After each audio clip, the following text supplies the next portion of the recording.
Noong Lunes, pinakawalan ng Hamas ang Israeli-American hostage nito at dahil po dyan nagdiwang ang mga tao sa Israel. Subalit kasabay nito ay ang pag-aalala pa rin sa naiwan pang 58 bihag sa puder na militanteng grupo.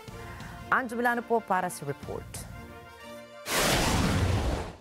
Sa Hostages Square ng Tel Aviv, nagtipon ang mga tao upang antabayanan ang pagpapakawala kay Hamas hostage na si Eden Alexander, isang Israeli-American.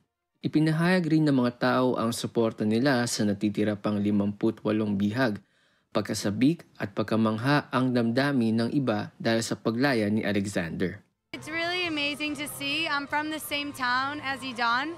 So being here and being able to be in Israel during this day and experiencing it is really amazing, and seeing the community come together and the Jewish people come together at this time. And I've been here since 12 o'clock. I've been here throughout the day, and seeing everyone come and congregate and celebrate and appreciate the moment is really inspiring and amazing. And as an American, and seeing the last American who is alive come home is really amazing, and I'm so grateful for this experience. Pagkadismaya naman ang saloobin ng marami dahil may naiwan pa ring dose-dose ng bihag na iniipit ng Hamas.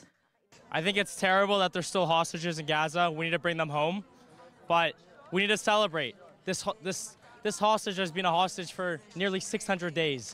We need to celebrate what we can have, and we need to support what we have, and we need to ensure that all the hostages come home. Bring them home. 19 na buwang binihag ng Hamas si Alexander matapos itong dukutin sa pag-atake ng grupo sa katimugang Israel noong 7 ng Oktubre 2023.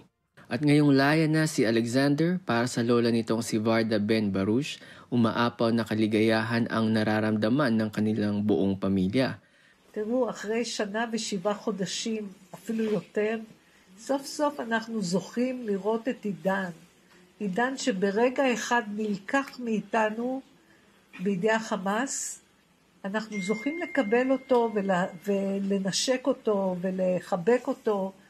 בשבילי זה דבר עולם ומלואו היום.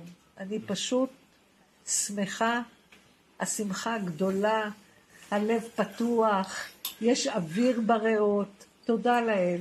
ואנחנו גם רוצים לעזור לכל החטופים, המשפחות החטופים שעדיין מחכים ליקיריהם בעזה. אנחנו מחויבים להם, ל-58, עד החטוף האחרון, עד שכולם יגיעו לכאן.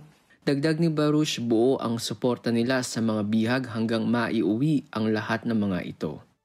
Ang pagpapalaya kay Alexander matapos ang pag-uusap sa pagitan ng Hamas, Estados Unidos, Egypt at Qatar ay maaaring magbigay daan sa naiwan pang mga bihag na dadalaw po na lamang ang pinaniniwalaang nabubuhay pa. Anjo Milano para sa Mata ng Agila International. Trusted, connected, on point.